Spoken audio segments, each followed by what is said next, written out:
যেই মানুষকে আল্লাহ রাব্বুল আলামিন দাঁড়ানোর যোগ্যতা দিয়েছেন, কিন্তু ওই মানুষ কেবল দাঁড়াতেই পারে না। ওই মানুষ আল্লাহু আকবার বলে দাঁড়ায় যখন, তখনও বলে আল্লাহ সবচেয়ে বড়।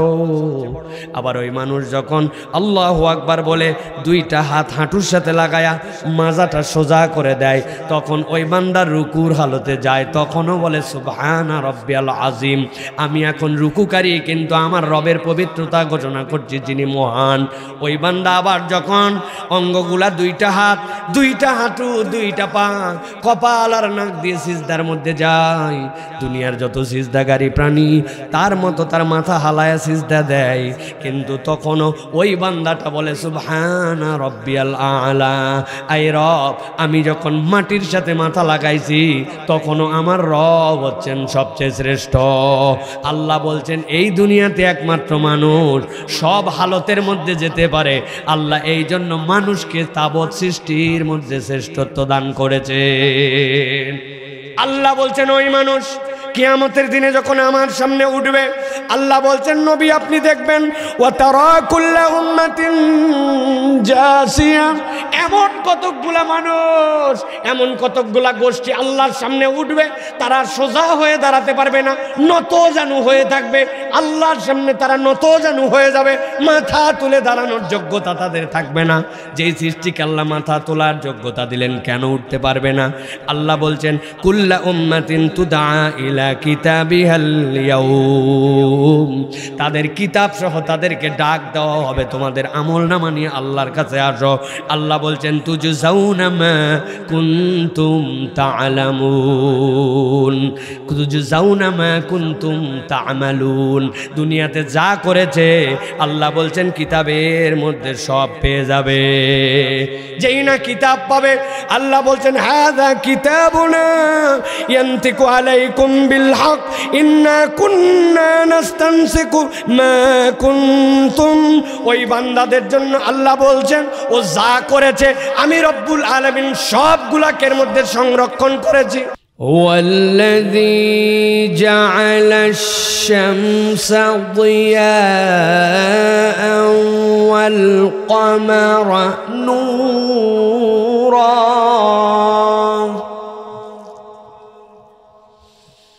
وقدره منازل لتعلموا عدد السنين والحساب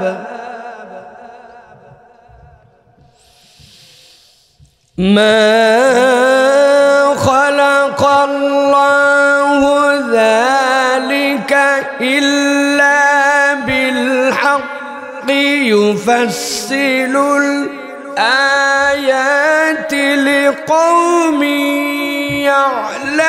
يعلمون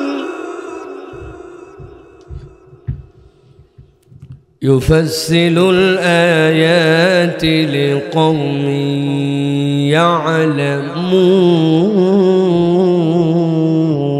يعلمون. وقال الله سبحانه وتعالى آمرا ومخبرا إن الله وملائكته يصلون على النبي يا أيها الذين آمنوا صلوا عليه وسلموا تسليما. اللهم صل على محمد وعلى آل محمد كما صليت على إبراهيم وعلى آل إبراهيم إنك حميد مجيد. اللهم بارك على محمد وعلى آل محمد كما باركت على إبراهيم وعلى آل إبراهيم إنك حميد مجيد. আল্লাহ রাব্বুল আলামিনের কাছে শুকরগুজার হচ্ছি যে আল্লাহ রাব্বুল আলামিন আমাদেরকে মধ্যম অলিপুর মসজিদুল কুবরা জামে মসজিদের উদ্যোগে আজকের এই ধলিয়া বাজার ফেনীতে অষ্টম বাৎসরিক তাফসিরুল কোরআন মাহফিলের এই রজনীর প্রথম অধিবেশনে কোরআন শোনার জন্য আগে ভাগে আসার তৌফিক দিলেন। এই জন্য আল্লাহর কাছে আমরা কৃতজ্ঞ হচ্ছি, কালেমাতুশ শুকর আদায় করি, সকলে বলি আলহামদুলিল্লাহ। প্রিয় ভাইয়েরা, আল্লাহ রাব্বুল আলামিনের কাছে আমরা কৃতজ্ঞ হচ্ছি যে আল্লাহ রাব্বুল আলামিন আমাদেরকে কোরআন শোনার জন্য আসার বসার তৌফিক দিলেন। কেননা আল্লাহ রাব্বুল আলামিনের কাছে কোরআনুল কারীম শোনার এই যে আয়োজন, এই যে বৈঠক, এটা আল্লাহ রাব্বুল আলামিনের কাছে অত্যন্ত পছন্দনীয় একটা মাজলিস, ঠিক কিনা ভাই? আল্লাহ রাব্বুল আলামিন কোরআনুল কারীমের মধ্যে অনেক জায়গায় এ বিষয়ে বিস্তারিত কথা বলেছেন। আজকে আপনাদের কাছে আমি এসেছি, খুব দীর্ঘ সময় কথা বলতে পারবো না, তবে আপনাদের কাছে নিয়ত করেছি একটা গুরুত্বপূর্ণ বিষয়ে আমি আপনাদের কাছে কিছু কথাবার্তা বলবো। এই জন্য আমি বলবো, প্রিয় ভাইরা, আশপাশে যারা আছি, যারা এখন পর্যন্ত আসি নাই, অপেক্ষা করছি, আমি বলতে চাই আপনারা আসেন এবং বসেন এবং কোরআনুল কারীম থেকে কিছু কথা শোনার জন্য চেষ্টা করেন। ইনশাআল্লাহ এই কথাগুলি দুনিয়া আখিরাতে আমাদের জন্য কল্যাণের কারণ হবে ইনশাআল্লাহ। প্রিয় ভাইরা, কোরআনুল কারীমে যে আমরা শোনার জন্য আসলাম, এই যে বসলাম, এই যে আল্লাহ রাব্বুল আলামিনের কথামালা আমরা শোনার জন্য এসে হাজির হয়ে গেলাম, বুঝে থাকলে বলেন তো এইগুলার হিসাব কি আল্লাহর কাছে থাকবে না থাকবে না? কি মনে হয়, থাকবে না থাকবে না? এই যে দিন রাতের অভিনবতা আল্লাহ রাব্বুল আলামিন সৃষ্টি করলেন, আল্লাহ রাব্বুল আলামিন শীত গরমের সৌন্দর্য দিয়ে পৃথিবীকে সৌন্দর্যমণ্ডিত করলেন।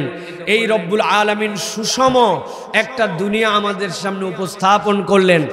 যা কিছু আল্লাহ রাব্বুল আলামিন দিয়েছেন, আমরা যদি তাকায় দেখি তাহলে আমরা দেখব আমাদের বুঝে ধরুক বা না ধরুক, সবগুলি মানুষের কল্যাণের জন্য জড়িত, ঠিক কিনা ভাই? এই যে আপনারা যে ঘাসের উপরে বসে আছেন না, আপনাদের হোগলার পার্টি, আপনাদের এর উপরে দে এই যে কি বলে এটাকে আপনাদের এলাকায়, আমাদের এলাকায় বলে বেড়া, ধাড়া, আপনারা কি বলেন? ধাড়া বলেন না? ধারা বিছায় দিছে আপনাদের। নিচের ঘাসটা দেখে মনে হচ্ছে যেন মখমলের মতো সুন্দর, ঠিক না ভাই? কিন্তু আপনি বলেন, এই যে আপনি ঘাসের উপরে বসে আছেন, এই ধারাটা যদি 7 দিনের উপরে থাকে, এই ঘাসটা এরকম থাকবে না চেঞ্জ হয়ে যাবে?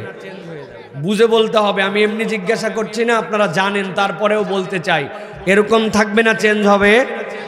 সবুজ না থেকে এটা সাদা হয়ে যাবে, ধূসর হয়ে যাবে, কিছুদিন পরে মরেও যেতে পারে, ঠিক কি না? ঠিক একই রকম মনে করে রাখবেন, এই পৃথিবীতে এই ঘাস যেরকম সূর্য লাগে, লাগার কারণে ওর সবুজ ধরে রাখে, নিচের পানি লাগে, ওই পানি থাকলে ওই পানির সংস্পর্শে সালোক সংশ্লেষণে তার খাদ্য কালেক্ট করতে পারে। আল্লাহ রাব্বুল আমিন আপনাকে আমাকে এই দুনিয়াতে প্রেরণ করার পরে আপনার আমার যে বোধ, আপনার আমার যে নফস, আপনার আমার যে আল্লাহর পক্ষ থেকে দেওয়া দিল, আপনার আমার আল্লাহর পক্ষ থেকে দেওয়া যে কলব, এই কলবের একটা খাদ্য আছে। আপনি যদি কোরআন সুন্নাহর কথা না শোনেন, আল্লাহ রসুলের কথা না শোনেন, তাহলে আপনার আমার ব্রেন, আপনার আমার অন্তর, এইগুলাও নষ্ট হয়ে যাবে, পচে যাবে। ব্রেন পচে গেছে কিনা আপনারা যদি হিসাব করেন, আপনি দেখতে পাবেন। আপনি মাথার মধ্যে হাত দিয়া খানিকক্ষণ এরকম চাপ দিয়ে তারপরে নখ দিয়ে শুকবেন, যদি গন্ধ বের হয় তাহলে বুঝবেন ব্রেন পচে গেছে। তাই এরকম কোন সিস্টেম আছে ভাই? যে বাচ্চারা পর্যন্ত ওয়াজ বুঝছে, দেখছেন? এই হাসিটা একটা মিনিংফুল হাসি, ঠিক কিনা? এখন ওই মানুষের এরকম কোনো প্রমাণ নাই যে তার ব্রেন পচছে কিনা, কিন্তু হ্যাঁ, আপনার ব্রেন পচে গেছে কিনা, আপনি অসুস্থ ব্রেনের অধিকারী কিনা, এটা একটা বোঝার আপনার একটা স্বাভাবিকতা আছে। মসজিদের পাশে আজান হয়ে গেছে, আল্লাহ ফিতরাতগতভাবে ইমানদারের দায়িত্ব দিয়েছেন, বসো, ফিতরাতগতভাবে বসো। আল্লাহ দায়িত্ব দিয়েছেন যে ওই মানুষটা ওই সময় মসজিদমুখী হবে, আপনার পায়ে যদি গু লেগে যায় তাহলে ওই পাটা ধুয়ে পরিষ্কার করতে হবে। এটা যেরকম ফিতরাত হওয়ার কথা, ইমানদারের ফিতরাত হওয়ার কথা, আল্লাহকে মানি মানে আজান হলে আমি মসজিদে যাব। কিন্তু আপনি যদি মসজিদে না যান, পায়ে গু লাগার পরে গু না ধন, মানুষ যেরকম বলবে এ হচ্ছে খুস্টা, এর ব্রেনে ডিস্টার্ব। একই রকম ইমানদার হওয়ার পরে মসজিদে না গেলে বুঝবেন ওর ব্রেনে ডিস্টার্ব।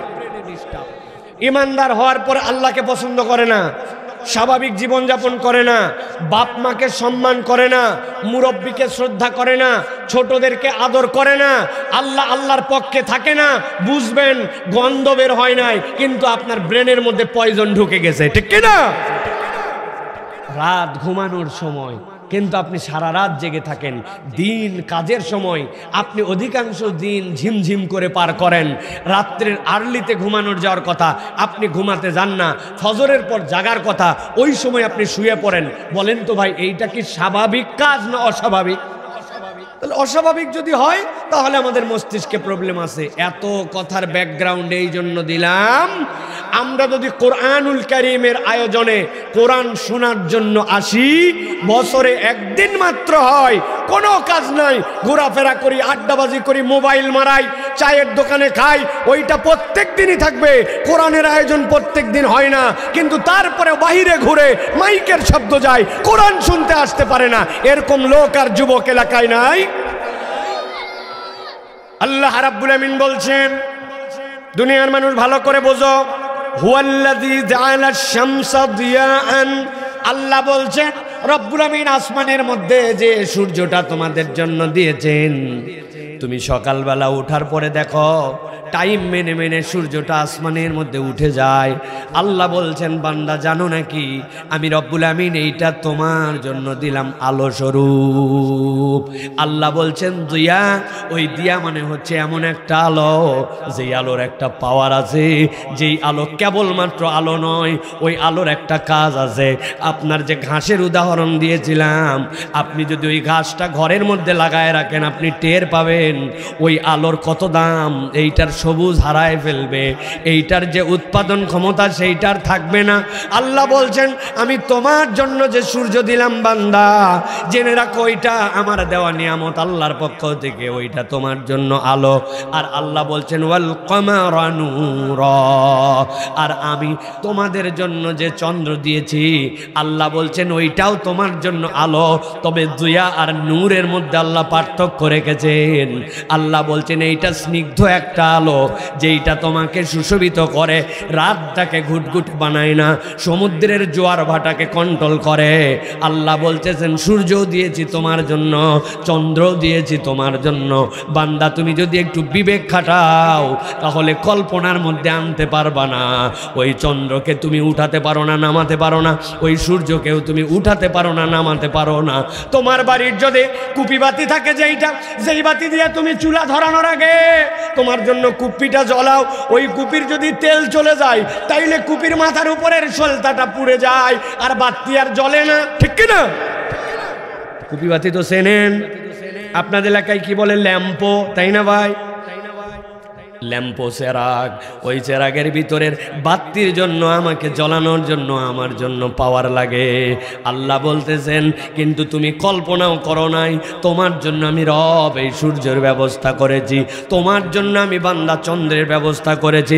আল্লাহ বলছেন ও কদ্দারাহু মানাজিলা লিতাআলামু আদাদাস সিনিনা ওয়াল হিসাব। কেবল আলোয় দেয় না এইটা, আল্লাহ বলছেন এই চন্দ্র সূর্য তোমার বছরের হিসাব গুনাই। আল্লাহ বলতেছেন আদাদাস সিনিনা ওয়াল হিসাব। বান্দা সূর্যের আলোর দিকে তাকায় বোঝে জোহর কখন, আসর কখন।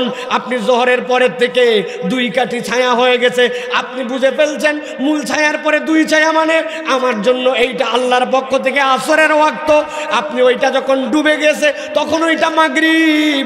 আল্লাহ বলছেন বান্দা তুমি হিসাব করো নাই, আদাদাস সিনিনা ওয়াল হিসাব। তোমার বাড়ির ঘড়িতে 1 মাস পরে পরে ব্যাটারি চেঞ্জ করা লাগে, কিন্তু আমি আল্লাহ তোমার জন্য ওই যে সূর্য উঠালাম, ওই যে চাঁদ উঠালাম, তুমি গোনো নাই, কিন্তু প্রত্যেকটা সৃষ্টি বান্দা তোমার কল্যাণে আল্লাহর পক্ষ থেকে নিয়োজিত, ঠিক কিনা? তারপরেও রবকে বান্দা চেনে না, গোলামি তার ভাল লাগে না। অনেক সময় রোদ আমাদেরকে অনেক বিরক্ত করায়, বাপরে গরমের গরম, বাপরে সূর্যর পাওয়ার। একবার চোখ বন্ধ করে কল্পনা করেন 3 দিন সূর্য ওঠে নাই, 3 দিন টানা রাত, ঠেলা কি অবস্থা হবে একবার ভেবে দেখেন, কল্পনা করতে পারবেন না। ফেনীর লোক তো জীবনে কোনোদিন বন্যা এরকম দেখছিলেন না। লাস্ট বন্যা যেটা গেল, কেমন গেল দিন। মসজিদের ভিতরে ছিলাম আমি, আমাদের সভাপতি সাহেবকে জিজ্ঞাসা করলাম, মুরব্বী কোন পর্যন্ত পানি উঠছিল? চাচা আমারে দেখাইলো। আমি বললাম, চাচা আমি এমনি এমনি জিজ্ঞাসা করি নাই, মসজিদের সামনে একটা টেবিল রাখা আছে, ওই টেবিলের কোন পর্যন্ত সাদা, ওইটা খাইয়ে ফেলছে বন্যার পানিতে। আমি বুঝতে পারছি পানিটা এই মসজিদ পর্যন্ত উঠেছিল, মসজিদের নামাজ পর্যন্ত বন্ধ হয়ে গেছিল। কথা ঠিক কিনা? আপনি তাহলে বাস্তবতা একবার কল্পনা করেন। আল্লাহ রাব্বুল আমিন বলছেন, মা খালাকাল্লাহু যালিকা ইল্লা বিল হক। আল্লাহ বলছেন, আল্লাহ রাব্বুল আলামিন একটা সৃষ্টি নির্ধারিত কারণ ছাড়া আল্লাহ তৈরি করেন নাই। আল্লাহু আকবার।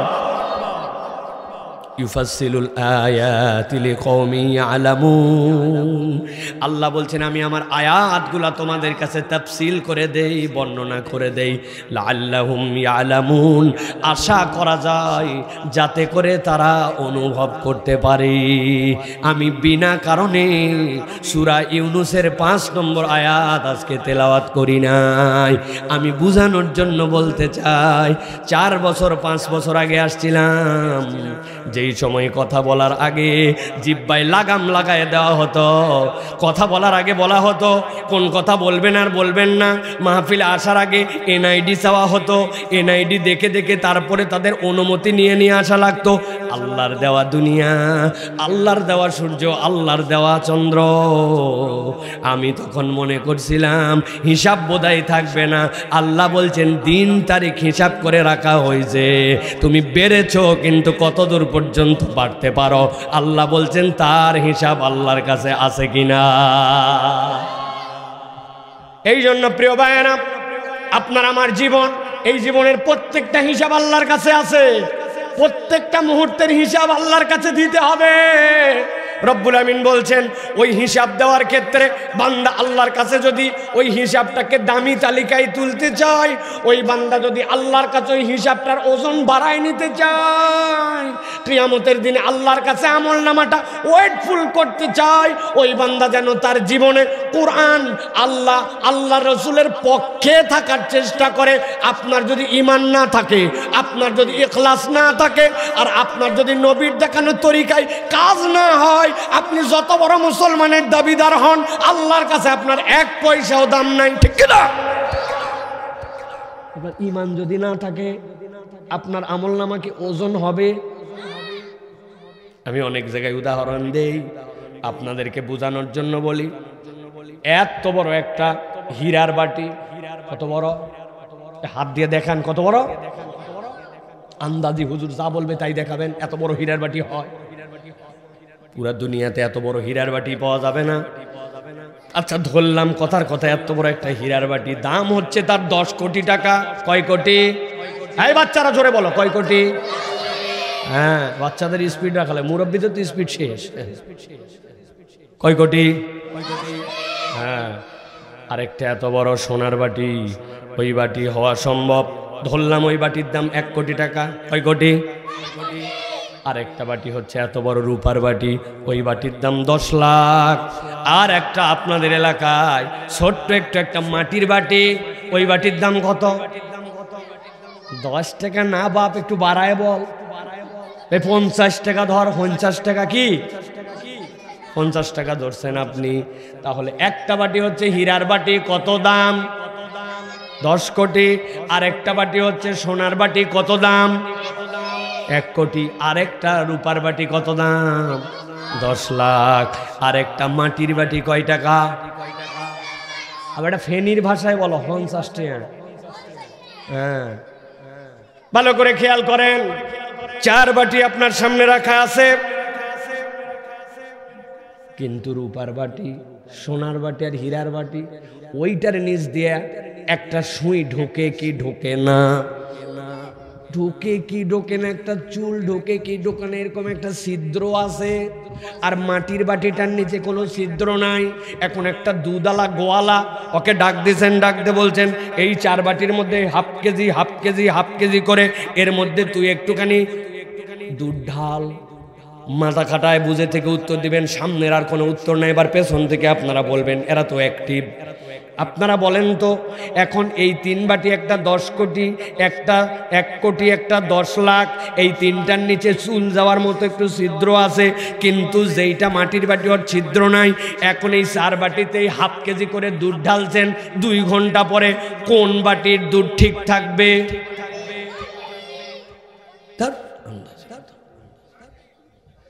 কাদের সাথে ওয়াজ করতেছি এতক্ষণ ধরে? মিয়া 10 কোটি টাকা দাম টাকার একটা গরম আছে। 17 বছর আমি পাওয়ারে ছিলাম, র্যাব আছে, সেনাবাহিনী আছে, বোম আছে, অমুক আছে। মিয়া ফুটা থাকলেও থাকা লাগবে, না থাকলেও থাকা লাগবে, কাজ হবে। আপনি যত গরম মারেন, কিন্তু আপনার ওর নিচে যদি ছিদ্র থাকে, ওর মধ্যে আপনার দুধ আটকাবে না। আর দাম কম হলে ও যদি ছিদ্র না থাকে, ওটাতে যা রাখবেন ওইটা আটকায় যাবে। আল্লাহ বলছেন, বান্দা দিন রাতের হিসাব আমার কাছে হিসাব করা আছে। বান্দা যদি তোমার আমল নামা আল্লাহর কাছে টিকায় রাখতে চাও, 1 নম্বরে ইমানের ক্ষেত্রে কোনো স্যাক্রিফাইস নয়, তোমাকে ইমানটা মজবুত করা লাগবে। ঠিক না? ইমান যার ঠিক নাই, আল্লাহ রাব্বুল আলামিনের প্রতি যার বিশ্বাস নাই, এখন বলবেন হুজুর আমাদের তো কম বেশি সকলের ইমান আছে। কথা ঠিক কিনা? তার মানে আমি ইমানটা বুঝি নাই। ইমান বুঝি নাই জন্য গড়পড়টাই বলি ইমান ঠিক আছে। বাহিরে যেইগুলো আসতেছে না, ওদের তো সব জ্ঞান জানাই আছে। ঠিক না? বাপরে, রাখ ওয়াজ মাহফিল রাখ, এগুলো আমরা জানি। এইগুলো বক্তা কি ওয়াজ করবে সব জানে, কিন্তু জিজ্ঞাসা যদি করেন, বাবাজি বয়স তো অনেক হলো, সানার অর্থটা একটু শুনান তো, দোয়ায় কুনুতের অর্থটা একটু বলেন তো। আল্লাহুম্মা ইন্নী যালামতু নাফসি যুলমান কাসীরা বললেন, ওইটা একটু বলেন তো। জানাজার নামাজে দোয়া করেন যে আল্লাহুম্মা গফিরলি হাইয়িনা ওয়া মাইয়িতিনা ওয়া শাহিদিনা ওয়া গায়বিনা, আপনি না দুনিয়া ফাটায় ফেলছেন, জানাজার নামাজের দোয়াটা বলেন তো মুখস্থ। বেয়াদব কোথাকার, তোর বাপ তো এত বেয়াদব ছিল না, মুরব্বী মানুষের তুই এরকম করে জিজ্ঞাসা করিস? আছে না ভাই? উনি জানে না, এইটার কোনো দোষ নাই, কিন্তু জিজ্ঞাসা করলে উনি বেয়াদব বেয়াদব বলে পাশ কাটায়। এরকম মুরব্বী এলাকায় না, আছে নি? মুরব্বীদের বললে আবার যুবকরা খুশি হয়, কিন্তু এরকম যুবক আছে যেই যুবক অনেক চেষ্টা করে, অনেক দুনিয়া জানে। এক্ষুনি যদি জিজ্ঞাসা করে গতকালকে বিপিএল এ কে চ্যাম্পিয়ন হয়েছে, রাজশাহী কিংস, তাই না ভাই? মুরব্বী কে হয়েছে বাবা? আরে বাপ, বলছে হুজুর আপনি কিচ্ছু জানেন না, আন্দাজে আপনি করতে রাজশাহীকে। মুরব্বী এইটা জানে, দুনিয়ার ব্যাপারে তার আপডেটেড খবর তরুণের কাছে সব জানা আছে। কিন্তু উনারে যদি বলি, ও ভাই গোসলের ফরজ কয়টা একটু বলেন না, পিক আপ নিয়ে বলছে গোসলের ফরজ জানা 3টা। ঠাইসে ধরছেন, বল ঠিকঠাক মতো কি বল। চিন্তা করছি ইজ্জত তো থাকে না, একটা কিছু তো বলা দরকার। বলছে 3টা জানা আছে, লুঙ্গি, বদনা, গামছা। গোসলের ফরজে কয়টা? আপনার কি মনে হয় এই গ্রামে অনেক ফুটানি মারা ছেলে আছে, এইটা জানে না এরকম লোক কে আছে কিনা? মাইকের শব্দ যাচ্ছে না? যেইগুলা এখন পাপড়ের দোকানে আছে, চটপটির দোকানে আছে, যাচ্ছে না তাদের কাছে? ভালো করে খেয়াল করেন, আল্লাহ রাব্বুল আলামিনের কাছে আপনি বলেছেন আমি ঈমান আনলাম, রব্বুল আলামিন তোমার প্রতি বিশ্বাস করলাম, এইটুকু বলার নাম কেবল ঈমান নয়। আপনি যদি ঈমান আনতে চান, ঈমানের বুঝ আপনার মধ্যে আসা লাগবে। আমি এই কথাটা বলে এই মূল কথার মধ্যে প্রবেশ করব, গভীর মনোযোগে শুনেন। আল্লাহ বলতেছেন, বান্দা তুমি আল্লাহর কাছে যে ঈমান আনার সময় বলেছো আমানতু বিল্লাহি ওয়া মালাইকাতিহি ওয়া কুতুবিহি ওয়া রুসুলিহি, আপনি আল্লাহর কাছে বলেছেন আমি ঈমান আনলাম আল্লাহ আপনার প্রতি, আমি ঈমান আনলাম কিতাবের প্রতি, আমি ঈমান আনলাম রসুলের প্রতি। আপনি কি এই কথা কথা বলার সময় এইটা বলছেন যে আল্লাহ আমি ঈমান আনলাম আল্লাহর প্রতি, কিন্তু ততদূর পর্যন্ত যতদূর পর্যন্ত আমার ধারণা ক্লিয়ার, নবীর প্রতি ঈমান আনলাম, তবে পুরা নবীর প্রতি ঈমান আনলাম না। কিতাবের প্রতি ঈমান আনছে কিন্তু পুরা কিতাব আমি বুঝিও না, পুরাটার উপর ঈমান আনার তো প্রশ্নই আসে না, তাই নাকি? তাই বুঝে বলেন। আপনি যখন বলছেন আমানতু বিল্লাহি ওয়া মালাইকাতি ওয়া কুতুবি, তার মানে হচ্ছে আপনি বলেছেন আল্লাহ আমি আপনার কিতাবকে মেনে নিলাম, আপনার নবীকে মেনে নিলাম, আপনাকে মেনে নিলাম। ওইটা আমার বুঝে ধরলেও মানি, বুঝে না ধরলেও মানি। আশহাদু আল্লা ইলাহা ইল্লাল্লাহ আর আমানতু বিল্লাহ, এইটার মধ্যে বিস্তর পার্থক্য আছে। আশহাদু মানে আমি সাক্ষ্য দেই, কিন্তু আমানতু বিল্লাহ মানে আমি মেনে নিলাম। ওইখানে আপনার আর কোনো কথা বলার সুযোগ নাই, ঠিক কি না? কিন্তু বলছি তো অনেক জোরে ঠিক, কিন্তু আমার কাজের মধ্যে তো আর কোনো প্রমাণ নাই।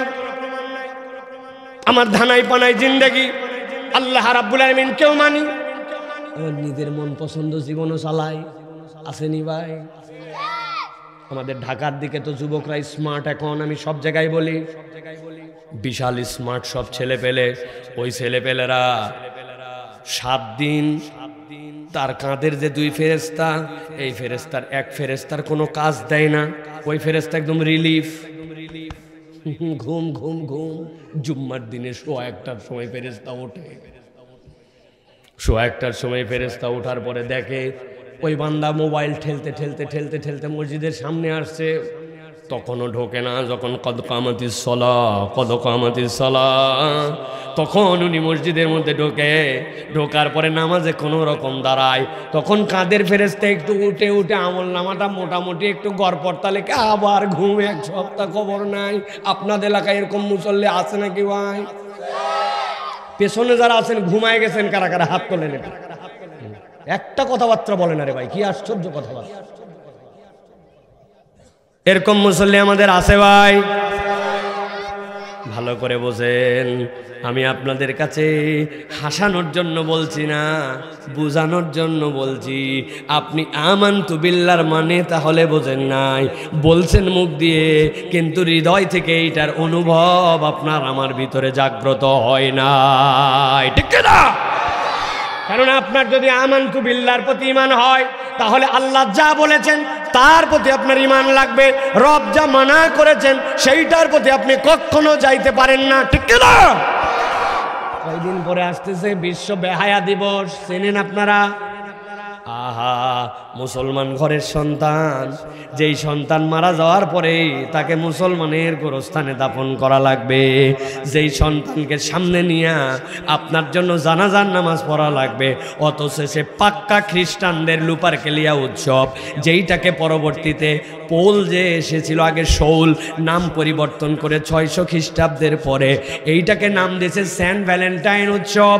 ওরা আগে যেরকম প্রকৃতির পূজা করত, ওই প্রকৃতি পূজাতে নিজেদের যেন উৎপাদন বাড়ে, নিজের স্ত্রীর সন্তান যেন বাড়ে, নিজেদের যেন ভাগ্য পরিবর্তন হয়, এই জন্য লুপারকিয়া দেবীকে উৎসর্গ করে ওই অনুষ্ঠান করত।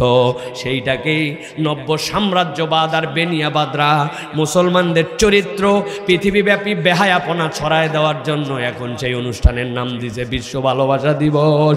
ওইটার সাথে মুসলমানের ন্যূনতম সম্পর্ক নাই, ইমানদারদের সাথে ন্যূনতম সম্পর্ক নাই, অথচ মুসলমানের ঘরের সন্তান ওই দিন বেহায়াপনা করে, একজন আরেকজনকে উইশ করে, বিবাহ বহির্ভূত হারাম সম্পর্ককে লালন করে। বলেন তো এই কাজ করার পরেও ওই ব্যক্তিকে ঈমানের দাবিতে থাকতে পারে? ভালো করে এই জন্য বুঝে নেন, আল্লাহ রাব্বুল আলামিন বলছেন ওই বান্দাগুলার জন্য, বান্দা ভালো করে বোঝো, মা খালাকাল্লাহু যালিকা ইল্লা বিল হক ইউফাসসিলুল আয়াতি লিকওমি ইয়ালামুন। আল্লাহ বলছেন এই দুনিয়ার মানুষ, আমি রব্বুল আলামিন একটা জিনিসও হক ছাড়া সত্য ছাড়া তোমাদের জন্য দেই নাই। আর আমি রব তোমাদেরকে বললাম আমি এইগুলা তোমার সামনে বর্ণনা করে দেই, আশা করা যায় তোমরা চিন্তা ভাবনা করবে, ঠিক কি না? তাহলে এখন থেকে আমাদের জীবন আল্লাহর দেওয়া এই নিয়ম অনুযায়ী চিন্তা ভাবনা করে চলতে রাজি আছি আমরা? রাজি আছি আমরা? কারা কারা রাজি আছি দেখি দুই হাত উঠায় আল্লাহকে দেখায়। রাজি আছি আমরা? শক্ত করে দুই হাত তোলেন, সোজা সোজা করেন। হয় নাই, সোজা হয় নাই, হাত শক্ত করতে হবে। হাতের ভিতরে যদি মোবাইল টোবাইলের সমস্যা না থাকে তাহলে হাত সোজা করেন না। এই ভাই হাত শক্ত করেন, সোজা করেন, সোজা হাত নামান, নামাই আরেকবার তোলেন। চাচা হাতটা শক্ত করে তোলেন, সোজা করে তোলেন। হ্যাঁ শক্ত হয় নাই, আরেকবার হাত নামাবো। এবার হাত যাদের সোজা হয় নাই আশপাশের লোক হাত সোজা করে দিবেন, একবারে টান টান করে সোজা করে দিবেন। এগুলো জ্যাম হয়ে গেছে, মোবাইল টোবাইল সব শেষ। শক্ত করে হাত তোলেন, দুই হাত তুলছেন সবাই। এবার একটুখানি পিছন দিকে টানা দেন আস্তে করে। এবার ডানে বামে দেন একটু, মাশাআল্লাহ। এবার নড়াচড়া দেন, নড়াচড়া জোরে দেন। দুই হাত, দুই হাত, দুই হাত নড়াচড়া দেন, শক্ত করেন। এবার সোজা করেন। এবার তাকায় দেখেন কারা উঠাতে পারে নাই, দেখে নেন, সে মুরব্বী হোক আর যাই হোক। দেখেন দেখেন হাত সোজা করে দেখেন কাদের তুলছে সবাই, শক্ত করছে সবাই। এবার গলাটা পরিষ্কার দেন ভালো করে, সোজা করছেন। এবার এই বরাবর নেন, এই বরাবর। এবার আমরা একটা আকাশ বাতাস মুখরিত করে তাকবীর দিতে চাই, পারবেন ইনশাআল্লাহ? বাহিরের লোক মনে করতেছে মাগরিবের পর বোধহয় লোক নাই, ভিতরে যে লোক ধরে গেছে তোমার তকদিরে আশা হয় নাই, ঠিক কি না? একটা তাকবীর দিতে পারবেন? পারবেন ইনশাআল্লাহ? আকাশ বাতাস মুখরিত করে গায়ের সর্বশক্তি দিয়ে আল্লাহর জন্য একটু যারা তাকবীর দিতে পারবেন তারা বলেন আল্লাহুম্মা আমিন। আর যারা পারবেন না হাজার বলার পরেও তারাও বলেন আল্লাহুম্মা আমিন। পারবেন না? ও বাবা, পারবেন না? পারবেন না কোনটা? যারা পারবেন না সরল স্বীকারোক্তি দিয়ে দিবেন যে বাবা আমি দিতে পারবো না, আল্লাহর নাম জোরে বলতে পারবো না, তারা বলেন আল্লাহুম্মা আমিন। পারবেন না? পারবেন না? পারবেন ইনশাআল্লাহ? হাত বুক বরাবর নেন, এই বরাবর। আমি যখন বলবো লিল্লাহে তাকবীর, হাত দুটো উপর দিকে ছুঁড়ে দিয়ে বলতে হবে আল্লাহু আকবার। পারবেন ইনশাআল্লাহ? থেকে একটা আকাশ বাতাস মুখরিত করা তাকবীর দেন। লিল্লাহে তাকবীর, লিল্লাহে তাকবীর। আল কোরআনের আলো, আল হাদিসের আলো, তোমার নেতা আমার নেতা, জোরে তোমার নেতা আমার নেতা, আলেম ওলামা যেখানে,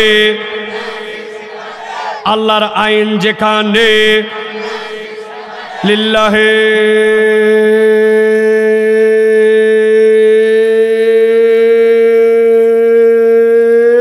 তাকবীর। আলহামদুলিল্লাহ। বাইরে আপনারা খালি তাকায় দেখেন। হ্যাঁ ভাই, আপনাদের জান্নাতে যাওয়ার দরকার নাই, বিরাট ব্যস্ত আপনারা, কেটে যান, বাঁচায় চলে যান। আর বাইরে যায় বিড়ি ধরান, 4-5 বন্ধু মিলে বিড়ি খান, যান। আমরাও দোয়া করব আজকের মাহফিলে যারা আসতেছে না, তোমাদের আগামীর চাকরি কেমনে হয়, তোমাদের জীবনে বরকত কেমনে হয়, বিয়ে শাদী করার পর সংসারের সুখ কেমনে হয়, আমরাও দোয়া করব ইনশাআল্লাহ। ইনশাআল্লাহ যাও ঘোরো, দেখবো আমরা কোরআনের মাহফিলকে অপমান করার কি পরিণতি হয় দেখতে পাবে 7 দিনের মধ্যে ইনশাআল্লাহ। যাও, তোমাদের জন্য বলে দিলাম, যাও, আগামী 7 দিন সময় দিলাম, ঠেলাটের পাবা।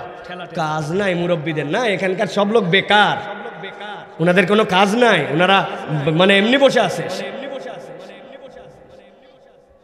চলেন আমরা কোরআনুল কারীমের মধ্যে প্রবেশ করবো এখন ইনশাআল্লাহ। যার কাজ আছে ভিন্ন কথা, কোরআনের মাহফিলে আসা আপনাদের ওয়াজিব না। আপনার কাজ নাই, ওয়াজ না, আপনি ঘুরতেছেন কেন? কি মনে করছেন আপনি? এটা লাগবে না, এটা নামায় ফেলেন, এটা নামায় ফেলেন। প্রিয় ভাইয়েরা, আমরা এখন কোরআনুল কারীম থেকে নির্ধারিত একটা বিষয়ে সংক্ষিপ্ত একটা আলোচনা শুনবো ইনশাআল্লাহ। প্রিয় ভাইয়েরা, এই দুনিয়ার যে জীবন, দুনিয়ার জীবন যখন আমাদের শেষ হবে, আল্লাহ রাব্বুল আলামিনের সামনে আমাদেরকে একদিন দাঁড়াতে হবে। কথা ঠিক? আমি ঠিক বললেও ঠিক, না বললেও আমাকে আল্লাহর সামনে দাঁড়াতে হবে, ঠিক না ভাই? উপায় নাই। কত নাস্তিকরা বলে আল্লাহ মানি না, কত নাস্তিকরা বলে কোরআন পছন্দ করি না, কিন্তু আল্লাহ বলছেন পুরা কোরআন তোমার অস্বীকার করার দরকার নাই। কুল্লু নাফসিন যায়িকাতুল মাউত। তুমি একটা আয়াত পারলে অস্বীকার করো, 200 বছর বাঁচো, 300 বছর বাঁচো, বাইসে পারে পরে কোরআন নিয়ে তোমার সাথে কথা আছে। তুমি এক আয়াত অস্বীকার করতে পারো না, বাকি তোমার সাথে আর কি কথা। এই জন্য আপনি আমি চাই বা না চাই, রব্বুল আলামিনের সামনে আমাদেরকে একদিন দাঁড়াতে হবে। ওই যে আল্লাহ রাব্বুল আলামিনের সাথে আমরা যেদিন দাঁড়াবো, আল্লাহ বলছেন ওই দাঁড়ানোর দিনে আল্লাহর বান্দাদেরকে আল্লাহ 6 ভাবে আল্লাহর সামনে উপস্থাপন করবেন। কয় ভাবে? আমি 6টা আয়াতে কারিমা সংক্ষিপ্ত সময় আপনাদের কাছে বোধের জায়গাটা কেবল জাগ্রত করার জন্য দিয়ে যাব, যে আল্লাহর সামনে উঠবে তো সবাই, কিন্তু উঠার ধরনটা সকলের এক হবে না। কোন অপরাধে, কি কারণে আল্লাহর সামনে ওই বান্দারা 6 ভাবে উঠবে, এইটার একটা সংক্ষিপ্ত আলোচনা করে আমরা ইনশাআল্লাহ আজকে আমরা শেষ করব। তাহলে আমি প্রথমে জিজ্ঞাসা করতে চাই যে আল্লাহর সামনে উঠব আমরা কয় ভাবে? 6 ভাবে। তাহলে এই 6 ভাবে যে উঠব, এই আলোচনার প্রবেশের শুরুতে আমরা বিতাড়িত শয়তান থেকে আশ্রয় প্রার্থনা করে সমস্বরে আমরা কোরআনের মধ্যে প্রবেশ করব। একদম অলসতা ঝেড়ে ফেলে জবানটা ছেড়ে দিয়ে আল্লাহকে খুশি করার নিয়তে, শয়তানকে পরাজিত করার মেন্টালিটিতে সকলে আমার সাথে পড়েন, আউযু বিল্লাহি মিনাশ শাইতানির রাজিম, বিসমিল্লাহির রাহমানির রাহিম। وترى كل أمة جاثية كل أمة تدعى إلى كتابها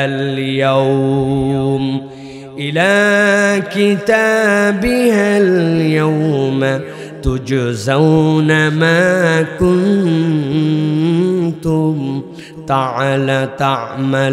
تعملون। আল্লাহ রাব্বুল আলামিন বলছেন, ও আমার হাবিব আপনি জানায় রাখেন, সূরা জাসিয়ার মধ্যে আল্লাহ বলছেন কিয়ামতের ময়দান যেদিন হয়ে যাবে, আল্লাহর সামনে একদল লোক উঠবে। উঠা মানে মানুষকে আল্লাহ রাব্বুল আলামিন অনন্য একটা যোগ্যতা দিয়েছিলেন। ওই মানুষ আল্লাহর এমন এক সৃষ্টি, যেই মানুষ আল্লাহর সকল সৃষ্টির রূপ ধারণ করার মতো ক্ষমতা আছে। আপনি দুনিয়াতে যদি দেখেন, আপনার বাড়ির যে বিড়ালটা, আপনার বাড়ির যে কুকুরটা, আপনার যে গরুটা, ও সারা জীবন 4 পা তার এরকম করে বিস্তৃত, মাথাটা মাঝে মাঝে উঁচু করলেও জমিনের দিকেই সব সময় মাথা দিয়ে রাখে। আসলে আমি দেখি জমিনের দিকে দেওয়া মাথা, কিন্তু আল্লাহর সৃষ্টিগতভাবে আল্লাহ ওই সৃষ্টিকে দায়েমান আল্লাহর রুকুকারীর হালতে রেখেছেন। আবার এমন সৃষ্টি আপনি দেখেন, আপনার যে কেঁচো, আপনার যে টিকটিকি, আপনার যে ওই সমুদ্রের মধ্যে থেকে চলাফেরা করে, নদীর মধ্যে থেকে চলাফেরা করে, কুমির থেকে শুরু করে এমন কতগুলা প্রাণী আছে যেইগুলা বুকের ভরে চলে, মুখের ভরে চলাফেরা করে। আপনি আমি যদিও বলি সরীসৃপ, কিন্তু আল্লাহ বলছেন মুকিব্বান আলা ওয়াজি, ওরা মুখের ভরে চলে, ওরা মুখের ভরে এমনি চলে না। ওই সৃষ্টিগুলাকে আল্লাহ দায়েমান সিজদাকারীর পর্যায়ে রেখেছেন। কিন্তু একমাত্র ব্যতিক্রম সৃষ্টি মানুষ, যেই মানুষকে আল্লাহ রাব্বুল আলামিন দাঁড়ানোর যোগ্যতা দিয়েছেন, কিন্তু ওই মানুষ কেবল দাঁড়াতেই পারে না। ওই মানুষ আল্লাহু আকবার বলে দাঁড়ায় যখন, তখনও বলে আল্লাহ সবচেয়ে বড়। আবার ওই মানুষ যখন আল্লাহু আকবার বলে 2টা হাত হাঁটুর সাথে লাগায়া মাজাটা সোজা করে দেয়, তখন ওই বান্দার রুকুর হালতে যায়, তখনও বলে সুবহানা রাব্বিয়াল আযীম, আমি এখন রুকুকারী, কিন্তু আমার রবের পবিত্রতা ঘোষণা করছি যিনি মহান। ওই বান্দা আবার যখন অঙ্গগুলা 2টা হাত, 2টা হাঁটু, 2টা পা, কপাল আর নাক দিয়ে সিজদার মধ্যে যায়, দুনিয়ার যত সিজদাকারী প্রাণী তার মতো তার মাথা হালায়া সিজদা দেয়, কিন্তু তখনও ওই বান্দাটা বলে সুবহানা রাব্বিয়াল আলা, আই রব আমি যখন মাটির সাথে মাথা লাগাইছি তখনও আমার রব হচ্ছেন সবচেয়ে শ্রেষ্ঠ। আল্লাহ বলছেন এই দুনিয়াতে একমাত্র মানুষ সব হালতের মধ্যে যেতে পারে। আল্লাহ এই জন্য মানুষকে তাবৎ সৃষ্টির মধ্যে শ্রেষ্ঠত্ব দান করেছেন। আল্লাহ বলছেন ওই মানুষ কিয়ামতের দিনে যখন আমার সামনে উঠবে, আল্লাহ বলছেন নবী আপনি দেখবেন ওয়া তারা কুল্লা উম্মাতিন জাসিয়া, এমন কতকগুলা মানুষ, এমন কতকগুলা গোষ্ঠী আল্লাহর সামনে উঠবে, তারা সোজা হয়ে দাঁড়াতে পারবে না, নত জানু হয়ে থাকবে। আল্লাহর সামনে তারা নত জানু হয়ে যাবে, মাথা তুলে দাঁড়ানোর যোগ্যতা তাদের থাকবে না। যেই সৃষ্টিকে আল্লাহ মাথা তোলার যোগ্যতা দিলেন, কেন উঠতে পারবে না? আল্লাহ বলছেন কুল্লা উম্মাতিন তুদা ইলা কিতাবিহাল ইয়াউম, তাদের কিতাব সহ তাদেরকে ডাক দেওয়া হবে, তোমাদের আমলনামা নিয়ে আল্লাহর কাছে আসো। আল্লাহ বলছেন তুজজাউনা মা কুনতুম তা'লামুন, তুজজাউনা মা কুনতুম তা'মালুন, দুনিয়াতে যা করেছে আল্লাহ বলছেন কিতাবের মধ্যে সব পেয়ে যাবে। যেই না কিতাব পাবে, আল্লাহ বলছেন হাযা কিতাবুনা ইয়ানতিকু আলাইকুম বিল হক ইন্না কুন্না নাস্তানসিকু মা কুনতুম, ওই বান্দাদের জন্য আল্লাহ বলছেন ও যা করেছে আমি রব্বুল আলামিন সবগুলাকে এর মধ্যে সংরক্ষণ করেছি। আল্লাহু আকবার। কত পাপ করলাম, কত অপরাধ করে ফেললাম, আমার কাছে আমার অপরাধের হিসাব নাই। ছোট্টবেলায় বড়য়ের গাছ একটা বেরিয়েছিল, কোনো একটা বাড়ির পাশ দিয়ে যাওয়ার সময় ঢেল একটা মেরে দিয়েছিলাম, একটা ঢেল দিয়ে বড়ইটা নামায় ফেলছিলাম। 2-3টা বড়ই মুখে খাইছি, বাকি কাঁচা বড়ইগুলার খাই নাই, কেউ দেখে নাই, আমার নিজেরও মনে নাই, কিন্তু এরকম গুনাহ খাতা আমার হয়ে গেছে। আল্লাহ বলতেছেন ইন্না কুন্না নাস্তানসিকু, আমি রব্বুল আমিন সব কিছু তোমার জন্য লিখে রাখছিলাম। স্কুলে গিয়েছিলাম, 4 বন্ধুর 4টা সাইকেল ছিল, একটা সাইকেল বন্ধুর সাথে মজা করার জন্য ভল টিউবটা খুলে দিয়ে হাওয়া বের করে দিয়েছিলাম, যাতে বন্ধু মজা করে, কষ্ট একটু পায়। এরকম দুষ্টামি শয়তানি অনেক করেছিলাম। আমি মনে করছি আমার মনে নাই, আর কারো বোধহয় মনে নাই। আল্লাহ বলতেছেন ইন্না কুন্না নাস্তানসিকু, বান্দা জেনে রাখো আমি সবগুলা ওই দিন লিখে রেখেছিলাম। মুরব্বির আমলনামা যদি দেখায়, মানুষ মনে করেছে এত বড় দাড়িওয়ালা মানুষ, বয়স হয়ে গেছে, ওই লোক আবার কি গুনাহ করবে, গুনাহ তো যুবকরা করে। কিন্তু ওই মুরব্বির সামনে দিয়া একটা মহিলা মানুষ চলে গেছিল, কেউ দুনিয়ার জানে না, কিন্তু তার দিলের মধ্যে কি চিন্তা হয়েছিল, কি খারাপ কল্পনা এসেছিল, আল্লাহ বলতেছেন আল্লাহর কাছে ওইটাও লেখা আছে। আল্লাহ বলছেন ওই উম্মতকে যখন ওই কিতাব সহ ডাক দিয়ে তার হাতে কিতাব দিয়ে দেওয়া হবে, আল্লাহ বলছেন ওই দিন এমন লজ্জিত হবে, এমন লজ্জিত হবে, ওই মানুষগুলা ওই দিন আল্লাহর সামনে নতজানু হয়ে থাকবে। এই আয়াতে কারিমা আমাদেরকে সাক্ষ্য দেয়, দুনিয়ায় যেই ব্যক্তি আল্লাহর হিসাবের ভয় করে চলবে না, কিয়ামতের দিনে উঠবে বটে, তবে সকলের মতো নয়, আল্লাহর কাছে তাকে অপদস্থ হয়ে নতজানু হয়ে ওঠা লাগবে। একটু তাকান, আমি সহ আমাদের দিকে সকাল থেকে সন্ধ্যা পর্যন্ত যে কথা বলা লাগবে না ভর ভর করে ওই কথা বলে দিলাম। যেই চিন্তা আমার মস্তিষ্কের মধ্যে আসার কথা নয়, ওই চিন্তা বিনা কারণে আমি চিন্তা করে ফেললাম। আমার হাত দিয়ে এমন গুনাহ করলাম, আমার অন্তর দিয়ে এমন গুনাহ করলাম, আমার চোখ দিয়ে এমন কিছু দেখলাম, কেউ ওইটার খবর রাখে না, কিন্তু আমিও চিন্তা করছি আল্লাহর কাছে লেখা আছে কিনা। যে এইরকম আল্লাহর লেখা, আল্লাহর সংরক্ষণ যাদের দিলে ভয় থাকবে না, কিয়ামতের দিনে আল্লাহ বলছেন হাসরে এমনি এমনি উঠাবো না, তোমাকে নতজানু করে পুরা হাসরের ময়দানে অপদস্থ করে তোমাকে চিনায়া আল্লাহর সামনে উঠাবো। দোকান আমার মুদিখানা, লোক এসে জিজ্ঞাসা করছে মসুরের ডাল আছে নাকি, বলে আছে। 1 নম্বর তো হ্যাঁ 1 নম্বর। ও যখন ফেনীর থেকে ওইটা কিনে নিয়ে আসে তখনই জানে ওইটা বাংলাদেশি ডাল নয়, এটা 2 নম্বর ডাল, কিন্তু ওর ব্যবসার জন্য টাটকা মিথ্যা কথা বলে দিছে, এটা তোমার জন্য 2 নম্বর নয় 1 নম্বর।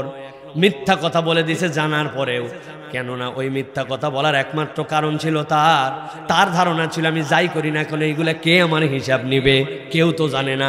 কিন্তু আল্লাহ বলছেন ইন্না কুন্না নাস্তানসিখ, বান্দা মনে করো না তোমার এইগুলা আন্দাজি আন্দাজি তোমাকে দেওয়া হবে, আল্লাহর কাছে সবগুলা আপনার আমার হিসাব লেখা আছে। মোবাইলে আমার টাকা দিয়ে আমি এমবি কিনছিলাম, আমার অ্যান্ড্রয়েড ফোন আমি আমার চোখ দিয়ে দেখছিলাম, আমার ঘরে আমি সিঙ্গেল ছিলাম, দুনিয়ার কেউ আমাকে দেখে নাই, কিন্তু আমার চোখ দিয়ে আমি কি দেখেছি আল্লাহ রাব্বুল আমিনের কাছে তার হিসাব আছে। এই মোবাইল আপনি কতক্ষণ ব্যবহার করছেন? মোবাইলের কাছে একটু যে সেটিং থেকে বের করেন, স্ক্রিন টাইম বের করেন, মোবাইলই আপনাকে বলে দিবে আজকে আপনি মোবাইল কোন পারপাসে কতক্ষণ ব্যবহার করছেন। এটা মোবাইলের সেটিং এর মধ্যে আছে। যুবকেরা বলো আছে কিনা ভাই? তুমি কতক্ষণ সোশ্যাল মিডিয়ায় ছিলে, কতক্ষণ কলিং টাইম, কতক্ষণ তুমি গেম খেলছো, কতক্ষণ ইউটিউব দেখছো, এই মোবাইল তোমাকে বলে দিবে আজকে তোমার স্ক্রিন টাইম হচ্ছে এইটা। আল্লাহ বলতেছেন ওই মোবাইল আলারা যদি এইটা সংরক্ষণ করতে পারে তাহলে রবও করতে পারেন। কিয়ামতের দিনে উঠানোর সময় কিন্তু এইটা একটা ভয়ঙ্কর পরিণতি হবে। আপনি আমি যদি আল্লাহ হিসাব রাখেন, এই হিসাব ভুলে যেয়ে যদি আমার জীবন চালাই, সত্যি করে বলেন তো ভাই, মাথা নিচু করে কলিজাটা নরম করে আসলেও কি আল্লাহর সব লেখে রাখেন? এইটাকে হিসাব করে সব সময় আমরা চলি না। না, যেমন ইচ্ছা তেমন কথা আমার মুখ দিয়ে তাহলে বের হওয়ার কথা নয়, যেমন ইচ্ছা তেমন আমার আচার আচরণ হওয়ার কথা নয়। মুরব্বীকে সম্মান দেয় না, মুরব্বী ছোটদেরকে স্নেহ করে না। মসজিদে যাওয়ার সময় মুরব্বী হর হর করে মসজিদে চলে গেল, 4-5টা বাচ্চা ঘোরাফেরা করতেছে, মুরব্বী চিন্তা করছে এগুলো আমার নাতিও না, আমার সন্তানও না, আমার বংশেরও না, যার নামাজের হিসাব সে নেক। মুরব্বীর নামাজ পড়ছে, অথচ ওই বাচ্চাটাকেও নামাজি বানানোর চেষ্টা করার কথা ছিল।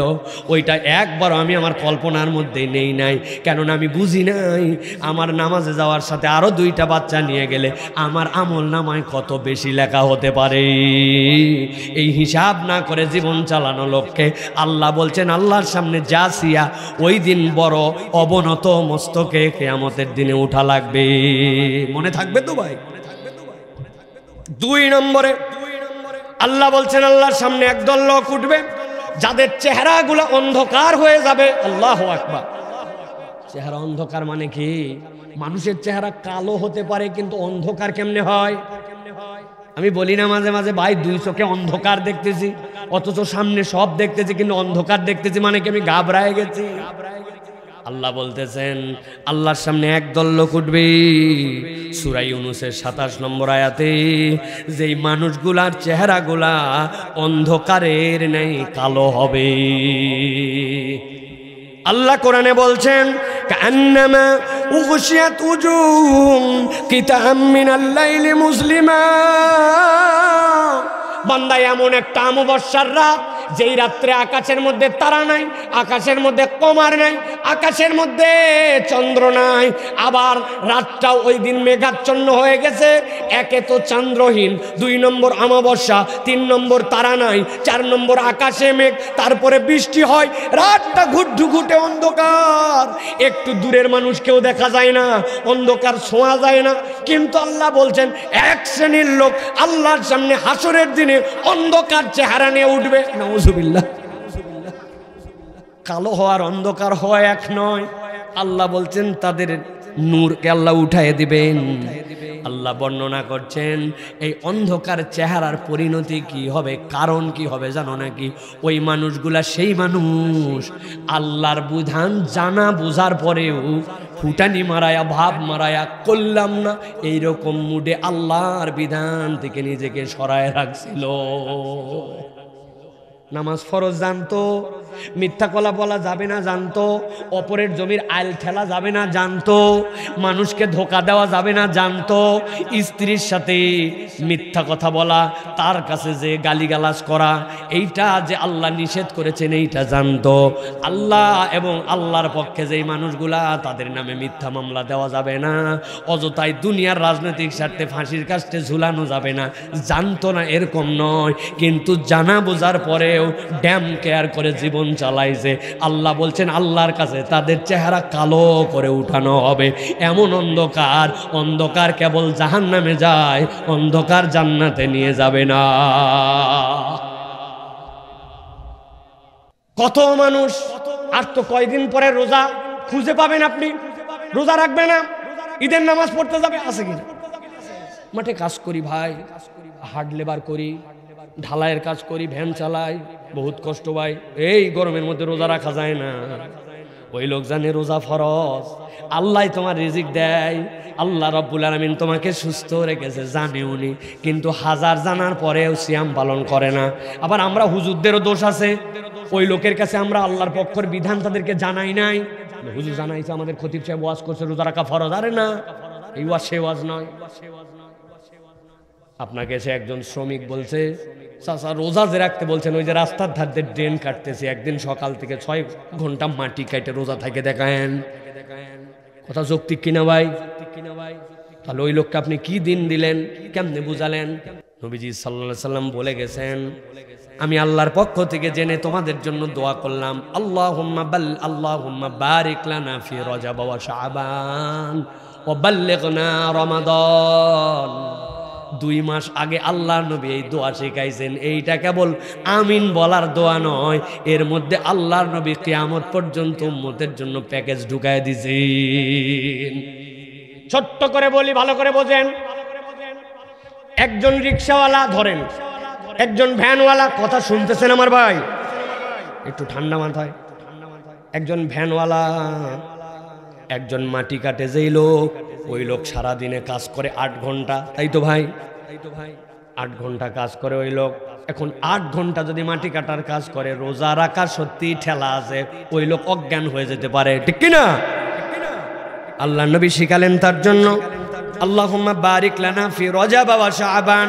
60 দিন আগের থেকে তাকে আল্লাহ নবী দায়িত্ব দিলেন, তুমি ইমানদার, রোজা তোমার মাপ নাই, কিন্তু তোমার জন্য একটা প্রস্তুতি নিতে হবে। কি প্রস্তুতি? ওর প্রস্তুতি হচ্ছে ও প্রত্যেক দিন 8 ঘন্টা কাজ করে। এখন ওর দায়িত্ব হচ্ছে এই যে 2 মাসের মধ্যে সে অন্তত পক্ষে একটা মাস 2 দিনে 1 দিন হিসাব করবে যে আমার 1 ঘন্টা পরিশ্রম আমার বেশি করা লাগবে। কথার কথা, সে প্রত্যেক দিন 700 টাকা কামাই করে, তার টার্গেট হবে আরো 50 টাকা ইনকাম বেশি করা লাগবে। আমি হিসাব আপনাদের কাছে বের করে নিব, মুখে মুখে যারা হিসাব পারেন বের করেন তো ভাই। যদি 60 দিনে 50 টাকা করে একটা লোক বেশি রুজি করে, তাহলে কত টাকা কামাই হয় বেশি? 3000। এখন ওই লোক প্রত্যেক দিন 700 টাকা কামাই করে, এবার 3000কে 700 দিয়ে ভাগ দিলে কয় দিনের লেবারের অতিরিক্ত টাকা হয়? কয় দিনের? 4 7 28, 6 দিনের জন্য তার কাজের হয়ে যায়। তাহলে 1 মাস যদি সে 1 ঘন্টা করে বেশি কাজ করে, তাহলে তার জন্য 7 দিনের টাকা বের হয়। আর যদি 2 ঘন্টা করে বেশি কাজ করে, তাহলে তার জন্য 15 দিনের টাকা বের হয়ে যায়। কথার কথা ধরলাম 15 দিন পারলো না, 60 দিনে কষ্ট করে সে 10 দিনের টাকা জোগাড় করছে এক্সট্রা। রোজা যে রাখতেছে, ওই লোকের শুধু ছেলের দায়িত্ব নয়, তার একটা ফ্যামিলি আছে। ওর বউয়ের দায়িত্ব কি? আল্লাহুম্মা বারিক লানা ফি রজব ওয়া শাবান ওয়া বাল্লিগনা রমাদান। তার বউ প্রত্যেক দিন যে ভাত রান্না করে, 1 মুঠ করে চাল তুলে আলাদা করে রাখে, 1 মুঠ ডাল আলাদা করে, একটা পেঁয়াজ আলাদা করে, অর্ধেকটা রসুন আলাদা করে, 1 চিমটি করে করে আলাদা করে তুলে তুলে লবণ রাখে, অল্প একটু করে তেল চাপ দিয়ে দিয়ে আরেকটা বোতলের মধ্যে রাখে। 2 মাস যদি কোনো মহিলা তার সংসার থেকে সঞ্চয় করতে শুরু করে, কোনো ব্যাপারই না, 5 দিনের চাল ডাল তেল ওই মহিলা চাইলে আয়োজন করে ফেলতে পারে, ঠিক কিনা? স্বামী কষ্ট করেছে, কষ্ট করে 10 দিনেরটা জোগাড় করেছে, স্ত্রী সাপোর্ট দিছে, 5 দিনেরটা সে জোগাড় করে ফেলেছে। আল্লাহ বলতেছেন, নবী বলেন, আল্লাহুম্মা বারিক লানা ফি রজব ওয়া শাবান ওয়া বাল্লিগনা রমাদান। ওই ব্যক্তির বরকতের জন্য দোয়া প্রচেষ্টাও আল্লাহর কাছে করেছে। রমজান যেদিন চলে আসছে, ওই ব্যক্তি মুসলমান ডিক্লার দিছে, কাজ তো এটাই করব, কিন্তু আমি আমার নবীর তরিকা গ্রহণ করে 15 দিনের খাদ্য আমার বাড়িতে সঞ্চয় করেছি। কাজের অজুহাতে আমি কখনো রোজা বাদ দিতে পারি না। আগে করতাম 8 ঘন্টা পরিশ্রম, এখন করি আমি 4 ঘন্টা। আগে রেগুলার প্রত্যেক দিন কাজ করতাম, এখন 1 দিন কাজ করি, 1 দিন বাদ দেই। আর আল্লাহর কাছে বরকতের দোয়া করছি, পৃথিবীর যত জব থাক, যত হার্ডওয়ার্কার থাক, আল্লাহর নবীর এই তরিকা জানলে রোজার থেকে তার বেরিয়ে আসার কোনো সুযোগ নাই। আমি হুজুরও বুঝাই নাই, আবার যার বুঝার কথা ওই লোক বুঝও নেই নাই, কিন্তু আল্লাহর বিধান জানার পরেও পালন করে নাই। আল্লাহ বলছেন কান্নামা উগশিয়াত উজুহুম কিতাম মিনাল লাইলি মুসলিমা।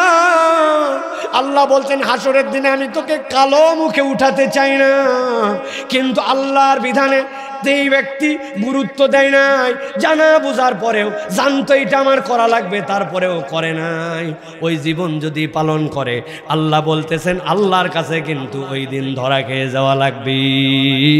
নিজেদের দিকে তাকায় দেখেন, সপ্তাহ জুম্মার নামাজ পড়লাম কিন্তু জানি ফরজ 5 ওয়াক্ত নামাজ কার হুকুমে বাদ দিলাম। এই রকম মুসলমান আমাদের আছে। এর একমাত্র কারণ হাসরের দিনের উঠার পরিস্থিতির ব্যাপারে বেখবর, ঠিক কি না ভাই? 3 নম্বরে আল্লাহ বলছেন একদল লোক ওই দিন আল্লাহর সামনে হাজির হবে, যেই মানুষগুলার প্রাণগুলা ওষ্ঠাগত হয়ে যাবে। যে কোনো একজন আজানের উত্তর দেন। হ্যাঁ, আল্লাহ বলতেছেন তাদের প্রাণগুলা ওষ্ঠাগত হবে। ওয়া আনজিরহুম ইয়াউমাল আজিফা ইযিল কুলুবু লাদাল হানাজির কাযিমিন। আল্লাহ বলছেন মালিজ যালিমিন মিন হামিমিন ওয়ালা শাফিঈ ইউতা। আল্লাহ বলতেছেন ওই দিন একদল লোক এমন ভাবে আল্লাহর সামনে আসবে, আল্লাহ তাদের প্রাণ বের করে দিবেন না, কিন্তু এই প্রাণগুলা মনে হবে ওষ্ঠাগত। ভাই বোঝেন, অনেক সময় আপনার এরকম হয়েছে কি না, যে ধুপি পিঠা ভাপা পিঠা, আপনারা কি বলেন ভাই? ভাপা পিঠা বলেন না? শুকনা ভাপা পিঠা আমার জীবনে একবার হয়েছে। হাতের কাছে পানি ছিল না, খাইতে লাগছি, মুখের সব লালা শুকায় গলার কাছে বাইদে গেছে, নিচেও নামে না উপরেও যায় না, মনে হচ্ছে জান বাড়ায় গেলেও বেঁচে যায়, জান বাড়ায়ও না থাকেও না। হয়েছে না ভাই? এরকম হয় অনেক সময়। আল্লাহ বলছেন আমি যে উদাহরণ দিচ্ছি সেটার সাথে এইটার কোনো সম্পর্ক নাই, কিন্তু বোঝানোর জন্য বললাম। আল্লাহ বলছেন এক শ্রেণীর লোক ওই দিন আল্লাহর সামনে আসবে, যাদের জানটা যেন বের হয়ে যাওয়ার মতো, কিন্তু তারা হাজার মৃত্যু কামনা করলেও রব্বুল আলামিন তাদেরকে মৃত্যু দিবেন না। আল্লাহ বলছেন মালিজ যালিমিন মিন হামিম ওয়ালা শাফিঈ ইউতা। ওই দিন তাদের কোনো অন্তরঙ্গ বন্ধু থাকবে না, তাদের পক্ষে কেউ আল্লাহর কাছে সুপারিশ করতে পারবে না। তারা কারা? এই পরিস্থিতি হবে তাদের দুনিয়ার বুকে যারা জুলুম করেছিল। জালেম, জুলুমের কথা বললেই আমাদের মন চলে যায় সরকারের দিকে, কি ভাই না? কিন্তু আমরা ব্যক্তিগতভাবেও এক একজন জালেম হয়ে আছে, আমরা খেয়াল করি নাই। একটু হিসাব করেন আমরা কেমন জালেম। আপনার আব্বা কবে মরছে, বোনের সম্পত্তি আজ পর্যন্ত ফেরত দেয় নাই, ধানাই পানাই করে হাজি সাহেব বোনের সম্পত্তি খাইয়া ফেলাইছে। ছেলে মেয়ের মধ্যে বেইনসাফ করছে, বিদেশে একটা ছেলে তাকে হাজার কষ্ট করে কামাই করে, বাপ হিসাবে এমন বেইনসাফ করছে, উনি টাকা পাঠায় আর উনি সকলের জন্য জমি কিনছে, সবার জন্য খরচ করছে, আসার পরে তার আর কোনো কিচ্ছু নাই। আপনি বাপ হিসাবে আপনার সন্তানের আমানত রক্ষা করতে পারেন নাই। এইরকম বাপ ফেনী অঞ্চলে আসলে 2-1 সন্তান আমাদের সাথে কান্নাকাটি করে জানায়। স্ত্রীর কাছে আমানত পাঠাইছে, স্ত্রী গজব করে ফেলছে, খাইয়া ফেলাইছে। বাপ আপনার জন্য প্রাইভেটে পাঠাইছিল পড়ার জন্য, টাকা দিয়ে আপনাকে প্রাইভেট পড়ায়, আপনি প্রাইভেট ফাঁকি দিয়েছেন, দিয়ে বন্ধুর সাথে ঘুরছেন, আড্ডা মারছেন, সিনেমা দেখতে গেছেন, ওই টাকা অন্য জায়গায় ব্যবহার করছেন। আপনার বাপ আপনার পড়ার জন্য পাঠাইছে, আপনি ওই কাজ করেন নাই, মানে আপনি বাপের সাথে জুলুম করছেন, ঠিক কিনা?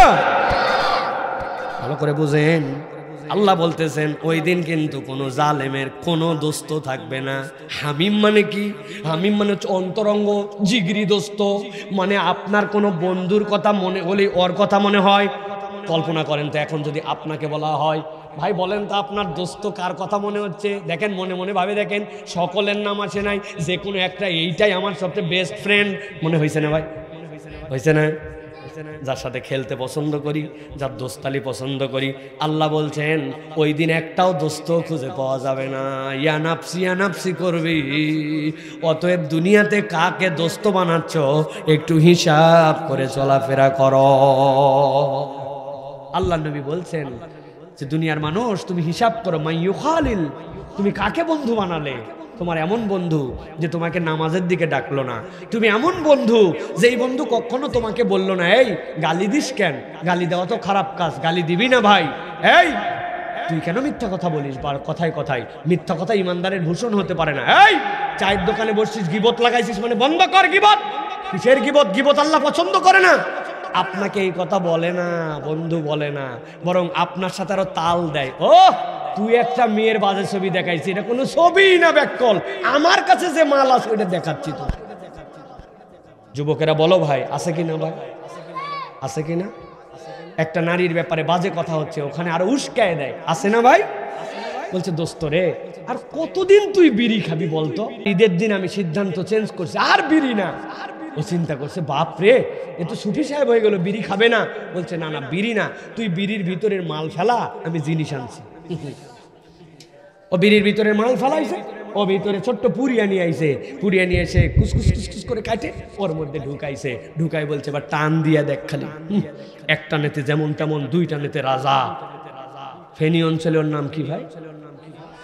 বাবা সবাই জানে, সারা দেশে একই অবস্থা। এরকম বন্ধু আছে না ভাই? বন্ধুর খপ্পরে পড়ে নেশাগ্রস্ত হয়ে গেছে, বন্ধুর খপ্পরে পড়ে বাপ মার জন্য এখন সে মাথার বোঝা হয়ে গেছে, এরকম সন্তান আছে কিনা? আল্লাহ বলছেন সাবধান হও, ওই দিন যাওয়ার পরে খুঁজে পাবে না মালিজ জালিমিন মিন হামিম। তোমার জন্য সুপারিশ করি মুহাম্মদ সাল্লাল্লাহু আলাইহি ওয়াসাল্লাম, তোমাকে নবীজি সুপারিশ করবে না, জালেমের জন্য নবী সুপারিশ করবে না। কোথায় যাব আমি ওই দিন? অতএব আমাকে এখান থেকে বাঁচতে হবে প্রিয় ভাইরা। আমার 7:30 পর্যন্ত বলার, বিনা বিচারে বিনা মামলায় গণগ্রেপ্তারের তালিকায় হাজার হাজার লোককে ধরে রাখছিল। আমার আল্লাহ বলছেন আমি আল্লাহ রাব্বুল আমিনের সামনে পূর্ণ দৃষ্টিতে তাকাতে পারবে না, আল্লাহ তাদেরকে এমন লজ্জিত করে তুলবেন। আল্লাহ বলছেন ওয়া তারাহুম ইউরাদুনা আলাইহা খাশিঈনা মিনাজ-যুল্লি ইয়ানজুরুনা মিন তারফিন খাফি। সূরা সূরার 45 নম্বর আয়াতে বলছেন আল্লাহ নবী ওদের গরম দেখার সময় নাই, আপনাকে আমি রব দেখাবো। তারাহুম ইউরাদুনা আলাইহা খাশিঈনা মিনাজ-যুল, ভয় কি জিনিস ওই দিন তারা টের পাবে, আল্লাহর সামনে ভীত বহব্বল হিসাবে তাকাবে। ইয়ানজুরুনা মিন তারফিন খাফি, কাত ফিরে এইরকম করে আল্লাহর সামনে এমন ভাবে তাকাবে বান্দা দেখেই বুঝে ফেলবে দুনিয়াতে এইটা ছিল 2 নম্বর। পাওয়ারে শেষ ছিল না, কথায় কথায় ডায়লগ দিত খেলতে চায়, কিন্তু আল্লাহ বলতেছেন ওই দিন খেলা তো দুনিয়ায় নয়, বরং খেলা তো হবে কিয়ামতের ময়দানে। ওই দিন আল্লাহর সামনে লাঞ্ছিত চোখেও যদি উঠে, আল্লাহ বলছেন বাঁচার উপায় নাই, এই জন্য দুনিয়াতে যেন অবৈধভাবে তোমরা গরম দেখায়ও না, ঠিক না? জানিস আমার বেটা কোন দেশে থাকে? সৌদি আরবে থাকে তোর বেটা, আর আমারটা আমেরিকা, কার সাথে? বাংলাদেশ। একবারে উড়ায় হালাবো। কোন দলের কর্মী আমি জানিস? একবারে বলি না ভাই, আমাদের গ্যাং সম্পর্কে ধারণা আছে, কোন সার্কেলে আমি মিশি, বেয়াদবি করলে একবার এলাকাতে ঠ্যাং কাটে হাতে ধরা বিদায় করে। 5-7 বন্ধুর গরম আছে কিনা? আমি বাস্তবতার আলোকে বলতেছি কথা। আপনার একটু পাওয়ার একটু গরম, হ্যাঁ আমার জমিত কাজ না করলে তোমার হয় না, তুমি আমার কথা শোনো না, আগামীবার বর্গা কাকে দেই জমি টের পাবি তুই। আছে কি না? আছে ভাই, আছে আছে ভাই, আছে আছে। আমার আল্লাহ বলছেন সাবধান, এই ক্যারেক্টার যদি থাকে কিয়ামতের দিনে রব্বুল আলামিনের সামনে এরকম লাঞ্ছিত হয়ে উঠতে হবে। এরপরে আল্লাহ বলছেন আরেক শ্রেণী আল্লাহর সামনে উঠবে, সাবধান। সবগুলার সামারি এই 2টার মধ্যে আল্লাহ ঢুকায় রাখছেন, খেয়াল করেন গভীর মনোযোগ। আল্লাহ সূরা সাজদার 12 নম্বর আয়াতের মধ্যে বলছেন ওয়ালাউ তারা ইযিল মুজরিমুনা নাকিসু রুউসিহিম ইনদা রাব্বিহিম রব্বানা বাসারনা ওয়া সামি'না ফারজি'না না'মাল সালিহান ইন্না মুকিনুন। আল্লাহ বলছেন ও নবী আপনি দেখবেন ওয়ালাউ তারা ইদিল মুজরিমুনা নাকিসু রুসিহিম, দুনিয়ার বুকে আল্লাহ মুজরিম আর মুহসিনকে আলাদা করেন নাই। নামাজ কম পড়ে বলে আল্লাহ তার জমির ফসল কম দেন নাই। বেনামাজি বলে আল্লাহ রাব্বুল আলামিন তার কুষার লাগাইছিল চিতা বানায় দেন নাই। রব্বুল আলামিন বেনামাজির জন্য জমিনের নিচ থেকে পানি উঠানো অফ করে দেন নাই। রব্বুল আলামিন বলছেন কিন্তু হাসরের দিনে এই অবস্থার থাকবে না। আল্লাহ একদল লোককে মুহসিন, একজন লোককে মুহসিন, আর আরেকদল লোককে আল্লাহ মুজরিম বলে দিবেন। আল্লাহ বলছেন যেই না মুজরিমদেরকে আলাদা করে দেওয়া হবে, আল্লাহ বলছেন ইদিল মুজরিমুনা নাকিসু রুসিহিম, আপনি তাকায় দেখবেন ওদের মাথাগুলো এরকম নিচু হয়ে গেছে, মাথা নিচু হয়েছে ইনদা রব্বিহিম, রবের সামনে। কিন্তু মাথা নিচু করে সব মুজরিমরা দুইটা কথা বলবে, সারা জীবনে এইটা ভুলেন না, তাইলে আপনার সারা জীবনের একটা পাতে হয়ে যাবে। আল্লাহ বলছেন তারা বলতে শুরু করবে রাব্বানা আবসারনা ওয়া সামি'না, আয় আল্লাহ দুনিয়ায় কত আমাদেরকে বলা হয়েছিল, সবগুলা বলছি আর শুনছি, কিন্তু আজকে আল্লাহ রব্বানা আবসারনা আমরা তো দেখে ফেলছি, ওই যে জাহান্নাম। আল্লাহ বলছেন ওয়াসিকাল্লাযীনা কাফারু ইলা জাহান্নামা যুমারা, ওদেরকে ঝাঁকে ঝাঁকে ধরে জাহান্নামের কাছে নিয়ে আসে। আল্লাহ আমরা জাহান্নাম দেখে ফেলছি, রব্বানা আবসারনা ওয়া সামি'না। দেখে কি হয়েছে তাই? ফেরেশতারা বলছেন দেখে হয়েছে কি? বলে আল্লাহ তোমার কাছে একটা আবদার, ফারজি'না, আমরা তোমার কাছে একটা সুযোগ চাই, আমাদেরকে একটু দুনিয়ায় ফেরত পাঠাও। একসাথে ঠোঁট খুলে উত্তর দেন, বলেন তো হাসরের ময়দান থেকে কি আবার দুনিয়ায় ফেরত আসা যাবে? ভাই কথা বলেন, যাবে? আল্লাহ বলতেছেন ওরা বলবে ফারজি'না, আমাদেরকে দুনিয়ায় ফেরত পাঠাও। ফেরেশতারা থাপ্পড় দিবে, দিয়ে বলবে ব্যাককল দুনিয়ার থেকে তো এখানে আসছিস, আবার কেন দুনিয়ায় যেতে চাস?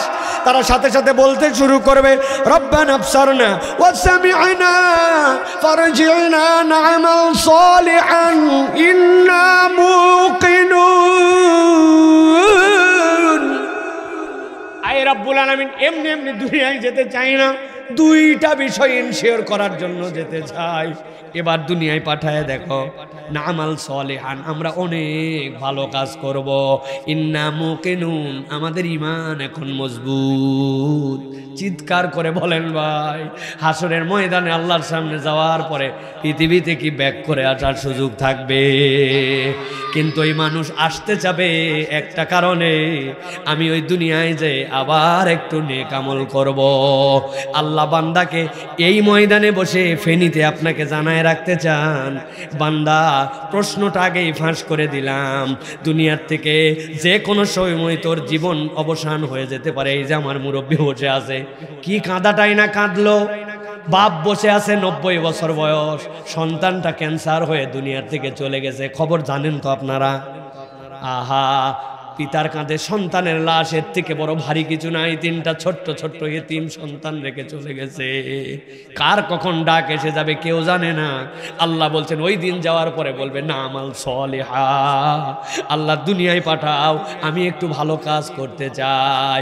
আল্লাহ বুঝাতে চান বান্দা কার কখন জীবন অবসান হবে, ওই দিন বেইজ্জতি থেকে বাঁচার আগে দুনিয়াতে একটু নেক কাজটা তোর বাড়া, ঠিক কি না? মসজিদে ঢুকি আমরা, ঢোকার পরে বসে থাকি, মসজিদের সামনে দেখলাম আলমারি বন্ধ করা, কোরআন শরীফগুলা ধুলা পড়ে গেছে, অযথায় বসে থাকে, অথচ এক পাতা কোরআন শরীফ পড়ে না। 5 মিনিট আগে মসজিদে যায় 2 রাকাত তাহিয়াতুল ওযু পড়বে, 2 রাকাত দুখুলুল মসজিদ পড়বে, হাতে সময় নাই, ফরজ নামাজ শেষ হতে নাই, তিরিং করে লাফ দিয়ে মসজিদ থেকে বের হয়ে আসে, একটু ওজিফাগুলাও পর্যন্ত পড়ে না, অথচ মুরব্বির কোনো কাজ নাই, কোনো কাজ নাই, চায়ের দোকানে আড্ডা মারা ছাড়া। 3টা যে তসবিহ আছে, নামাজের পরে যে ওজিফা আছে, ওজিফাগুলো আজ পর্যন্ত শিখে নাই। আমি ইমাম সাহেবকে দায়িত্ব দিতে চাই, আপনি কিছু অ্যাক্টিভ হন, কম্পিউটার থেকে নামাজের পরে ওজিফাগুলা ছাপান, উচ্চারণগুলা প্রয়োজনে লেখে মুরব্বীদের হাতে হাতে দেন, যেখানে যখন পাবেন। আড্ডা দিতে দেখলে, পান খাতে ধরলে বলবেন, বলেন নামাজের পরে ওজিফাটা বলেন, সাইয়্যিদুল ইস্তেগফারটা শিখে নেন, আল্লাহর কাছে এইগুলা নেক আমল হবে। রাস্তাঘাট যুবকেরা মাঝে মাঝে নিজেরা পরিষ্কার করো, মসজিদের ওযুখানা সাফ করো, মসজিদটা মাঝে মাঝে পরিষ্কার করো, কল্যাণকর কাজের জন্য চেষ্টা করো। কেমনে এলাকাটা সুন্দর হয়, বেনামাজি নামাজি হয়, এরকম মন মানসিকতা নাও। ছোট বাচ্চাদেরকে না নার্সিং করার চেষ্টা করো। মুরব্বীরা মসজিদে গরম মাইরেন না। ছোট্ট একটা বাচ্চা মসজিদে যায়, হয়তো একটু কথা বলছে, আপনি এমন ঝাঁকাঝাঁকি এমন বকাবকি করছেন, ও আর মসজিদের দিকে আসে না। এই চরিত্র যেন মুরব্বীর না হয়। মুরব্বী খালি সব সময় চ্যাটাং চ্যাটাং করে। ওই তেলের মধ্যে বেগুন ছাড়লে যেরকম ঝট করে উঠে, মুরব্বীর সাথে কথাই বলা যায় না, মুরব্বী খালি চ্যাটাং চ্যাটাং আছে না ভাই? অথচ মুরব্বী হিসাব মিলান। আমি অনেক জায়গায় বলি, কোন মুরব্বী এখানে আসেন নাকি আপনার কাছে পকেটে চকলেট আছে? দেন, আছে? আমি আপনার নাতির বয়সী, আপনার বয়স 80 বছর, এটা চকলেট বের করেন, কি ব্যাপার? অথচ পকেটের মধ্যে আপনার চকলেট থাকার কথা, হাতে হাতে আপনার চকলেট। কথা বলে ফেলছে একটা বাচ্চা, এদিকে আয়, বাবার কথা বলবি না, হ্যাঁ, কিন্তু মসজিদে কিন্তু আসতে হবে। না না, আমাকে চকলেট দিছে, দাদু ভাই আমাকে চকলেট দিছে, পরের ওয়াক্ত উৎসাহ নিয়ে আসছে। আপনি বুদ্ধি করে দুই বাচ্চাকে দুই পাশে দাঁড় করাইছেন, কিন্তু তাকে বকেন নাই, মাথায় চলিয়ে, তারপরে যখন হাসে নাই, কথা বলে না, আর আজকে 2 চকলেট, তুই তো অত্যন্ত ভালো। 5 দিন পরে একটা 5 টাকার কয়েন হাতে দিয়ে দিয়েছেন, দাদু প্রত্যেক দিনের কিসের চকলেট দিব, আজকে তুই একটা আইসক্রিম কিনে খাস যা, কিন্তু নামাজে আসবি। হঠাৎ করে একদিন মসজিদ থেকে ডাক এসে গেছে, অমুক মুরব্বী আমাদের মারা গেছে, বাদ আসর তার জানাজা। আপনি মুরব্বী চলে গেছেন কবরে, কে আপনার জন্য দোয়া করে আর করে না? কয়দিন পর ভুলে যাবে। কিন্তু ওই 20 টাকার চকলেট খরচ করে করে 5টা ছেলেকে নামাজে রাখছিলেন, প্রত্যেক সপ্তাহে নিজের থেকে 5 টাকা করে কয়েন দিয়ে ওদেরকে ভালোবাসা দিয়েছিলেন, সোহাগ দিয়েছিলেন, গাল মুখ নেড়ে দিতেন, আদর করতেন।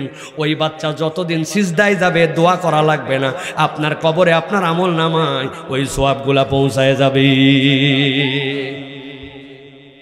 আল্লাহর কাছে বলবে, আল্লাহ আমরা আমলে সালেহ করতে চাই, কিন্তু ওই দিন আর ফেরত আসা যাবে না, অতএব আল্লাহর জন্যই প্রচেষ্টা করতে হবে। পারবো কিনা?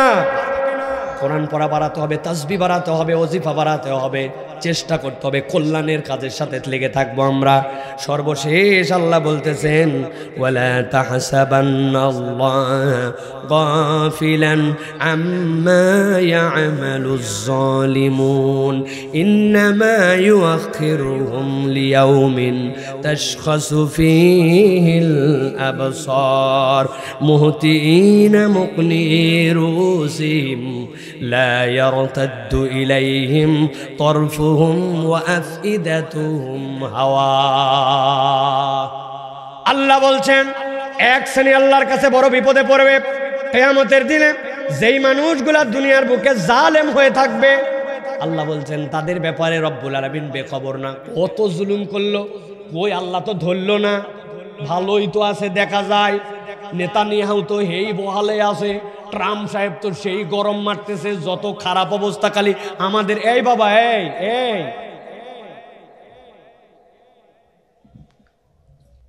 তাহলে এই মানুষগুলা তো ভালোই আছে দেখতেছি, জুলুম করে তো টিকে আছে। আল্লাহ বলছেন খবরদার এইটা চিন্তা করো না, দুনিয়ায় তো আল্লাহ ধরেই, কিন্তু যদি দুনিয়ায় ধরা না খায়, আল্লাহর কাছে আসার পরে 3টা হালত হবে। আল্লাহ বলছেন তাশখাসুল আবসার, চোখগুলো আল্লাহ বের করে দিবেন। আল্লাহ এরপরে বলছেন ঘাড়ের মধ্যে ফেরেশতা দিয়ে বাড়ি দিবেন, দেওয়ার পরে ডানেও ফিরবে না, বামেও ফিরবে না, ঘাটটাকে ফিক্স করে দিবেন। আল্লাহ বলছেন ও আফইদাতুহুম হাওয়া, আর অন্তরের মধ্যে হতাশায় জর্জরিত করে দিবেন।